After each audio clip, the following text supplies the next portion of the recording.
teman-teman, perkenalkan nama saya Markus. Saya di sini mewakili SBRP Manajer Kelampai untuk mengikuti renungan singkat. Terlebih dahulu saya mengajak kita untuk berdoa sebelum kita membaca dan merenungkan renungan singkat ini. Mari kita berdoa. Bapa, terima kasih Tuhan buat kehidupan yang sangat berharga ini. Kami ada karena kami percaya Tuhan yang menyertai kami di dalam kehidupan ini. Ya Tuhan, terima kasih buat napas hidup kesehatan yang masih Tuhan percayakan hingga saat ini, yang begitu luar biasa, yang boleh kami nikmati. Biarlah kenikmatan yang Tuhan berikan kami pergunakan sebaik-baiknya untuk puji, hormat, dan kemuliaan bagi nama-Mu. Terpujilah nama-Mu ya Tuhan, berkati hamba-Mu untuk bisa menjadi saluran berkat bagi sesama. Terpujilah nama-Mu, dalam nama Yesus kami berdoa. Amin. Topik yang saya angkat pada saat siang ini yaitu hidup di dalam roh. Pertanyaannya, apa sih itu hidup di dalam roh? Di sini saya mencatat 5 bagian hidup di dalam roh. Saya akan membacakannya satu persatu. Yang pertama, hidup dalam roh berarti hidup dipimpin dan dikuasai oleh roh. Jadi kita itu dipimpin ya, dan dikuasai oleh roh. Yang kedua, hidup sebagai orang merdeka dalam Kristus. Saya dan Anda sudah dimerdekakan oleh Kristus yang telah mati untuk kita. Tidak ada keselamatan di dunia ini selain kepada Yesus.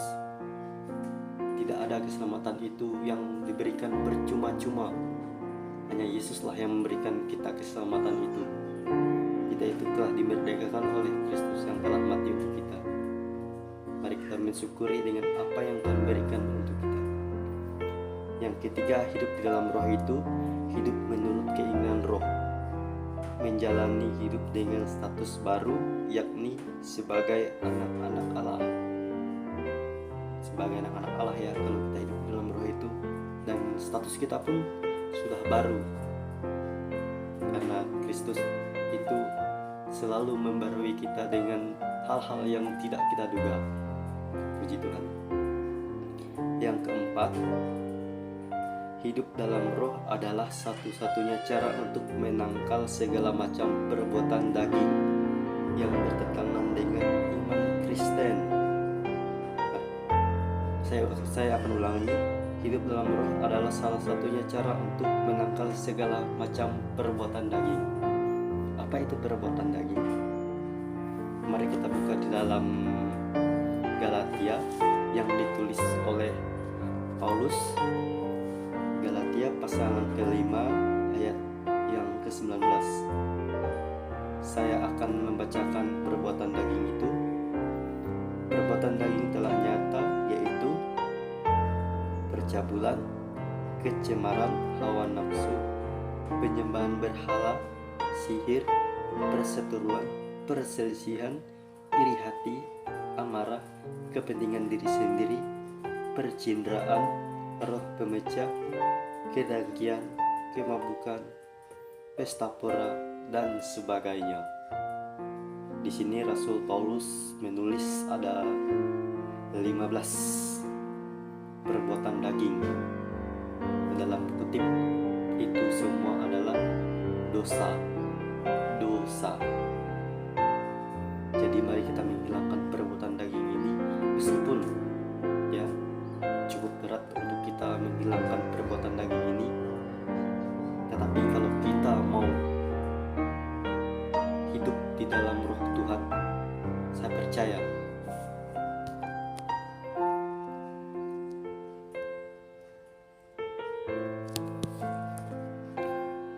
saya percaya bahwa kita bisa menghilangkan kedagingan itu dengan hidup di dalam roh.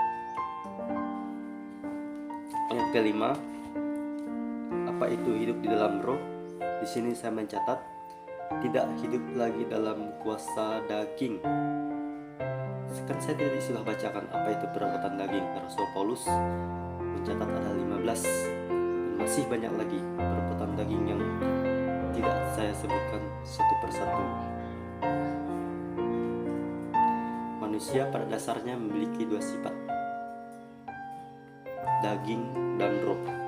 Dan kedua ini akan selalu bertentangan, selalu bertolak belakang, dan selalu mengajari kita mana yang baik dan mana yang jahat. Kita sudah tahu dong bahwa yang perbuatan daging ini tadi yang saya sudah sebutkan itu semuanya adalah dalam kutip dosa. Jadi kita tidak boleh hidup dalam dosa karena Kristus telah memerdekakan kita untuk kita hidup di dalam roh Tuhan. Bagaimana sih kalau kita mau mengenal orang yang hidup di dalam roh? Ya, dari buahnya. Mari kita buka di dalam Galatia lagi yang ditulis oleh Rasul Paulus. Terdapat di dalam Galatia pasal yang kelima. Ini ayat yang kedua-duanya saya akan bacakan. Tetapi buah roh itu adalah kasih, sukacita, damai sejahtera, kesabaran, kemurahan, kebaikan, kesetiaan, kelemah lembutan, penguasaan diri, dan tidak ada hukum yang menentang hal itu. Dari buahnya lah kita bisa mengetahui bahwa orang itu melakukan hidup di dalam roh. Dari buahnya kita ini daging, dan sebentar kita akan menikmati hidup ini. Mungkin 70-80 tahun kita hidup di dalam dunia ini, dan selebihnya adalah kesukaran dan penderitaan. Mazmur mencatat. Jadi selagi kita hidup, mari kita pergunakan untuk hidup di dalam roh. Apa yang Tuhan berikan, kasih karunia yang Tuhan berikan percuma-cuma, biarlah kita pergunakan sebaik dan sebisa mungkin untuk puji hormat dan kemuliaan nama Tuhan. Tuhan pernah berkata di Taman Getsemani, di mana kita ini adalah manusia yang lemah. Tuhan pernah berkata di dalam Matius pasal yang ke-26 ayatnya 41, saya akan bacakannya. Berjaga-jagalah dan berdoalah supaya kamu jangan jatuh ke dalam percobaan. Roh memang penurut tetapi daging lemah. Tuhan bilang pada kita di sini untuk berjaga-jaga supaya tidak jatuh dalam percobaan. Roh memang penurut tetapi daging itu lemah. Kita mudah ya dikuasai. Teman-teman, pikiran kita selalu dikaitkan dengan dosa, dan kita lalai dalam menjalankan tugas yang Tuhan berikan. Kita ego di dalam melakukan perbuatan. Biarlah melalui semua itu kita ingatkan untuk berjaga-jaga dan selalu berdoa. Intinya berdoa supaya kita tetap tidak hidup dalam daging yang akan selalu menghantui kita.